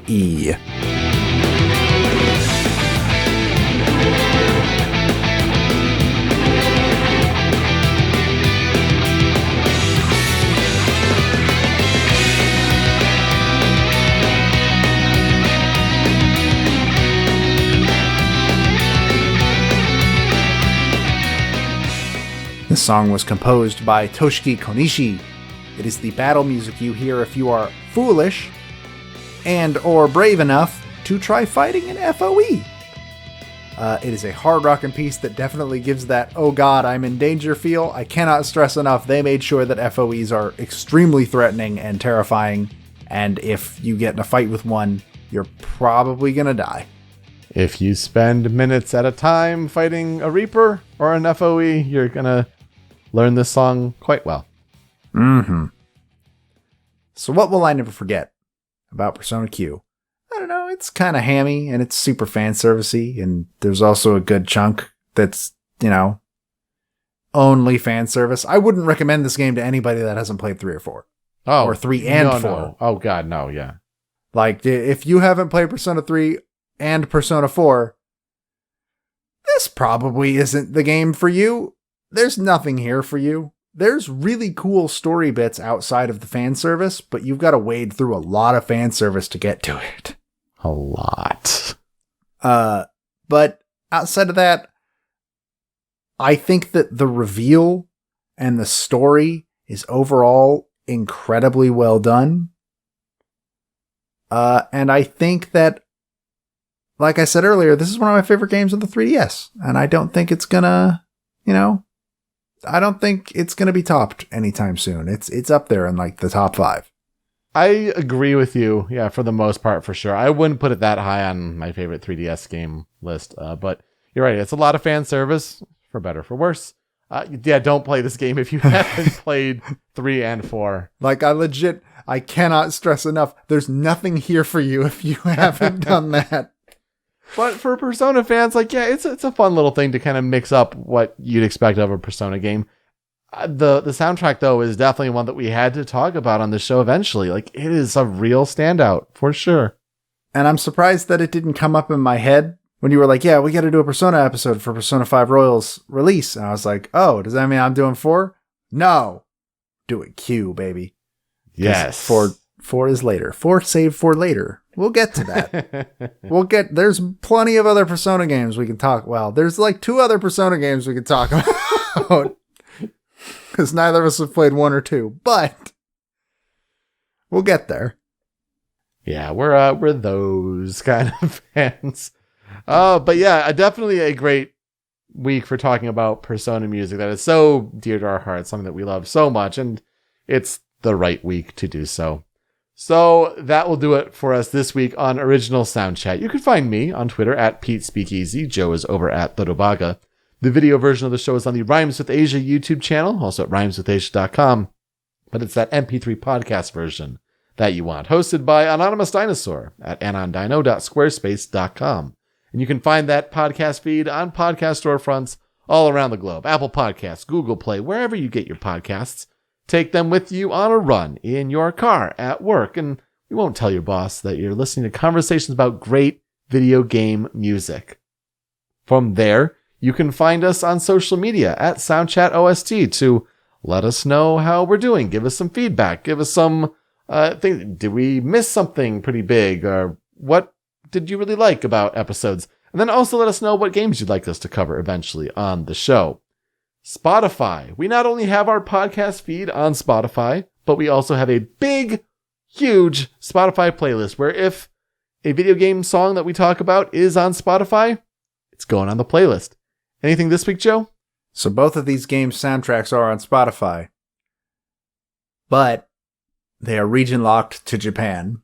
Rude. Thanks, Atlas. They're like right there, too. You can find links to go look at the albums, but you can't play them in America. It's so sad. Use your VPN. I don't know, whatever have you there. And then we are also working on bonus tracks, bonus episodes here for you. We're going to work on hopefully this David Howson interview that's a few months old at this point, but the free time is kind of opening up now that some of us are working from home. So that should help. And then we're also working on fleshing out our best of 2018 and best of 2017 episodes for future distribution as well. Joe, who are we talking about next week? I will be talking about Mitsuto Suzuki. I will be talking about Kao Otani. Ooh, some big, big games there. But, Joe, let's play us out. So as said before, we like to do our transition or our ender with a fan remix or fan cover. Surprisingly hard to find a good one for this game. Weird. I went through a lot of options. I'm not sure why, but there were just a lot where it was like a remix of Maze of Life. I don't really like the vocalist on this one. Or a remix. A lot of them were that. A lot of them were Maze of Life, but I don't really dig this vocalist, which is unfortunate. But I did manage to find one that was really good. It is a remix of FOE, or the actual name for them, which I stopped myself from having to say for the rest of this episode, but I guess I can't escape it now. Physis Oikain Eidolon, or FOE. It is by the YouTuber DJTheS.com. That is all one word. So please enjoy that. Thank you so much for listening to this Persona-filled episode of Original Soundchat. We'll see you next time. Take care.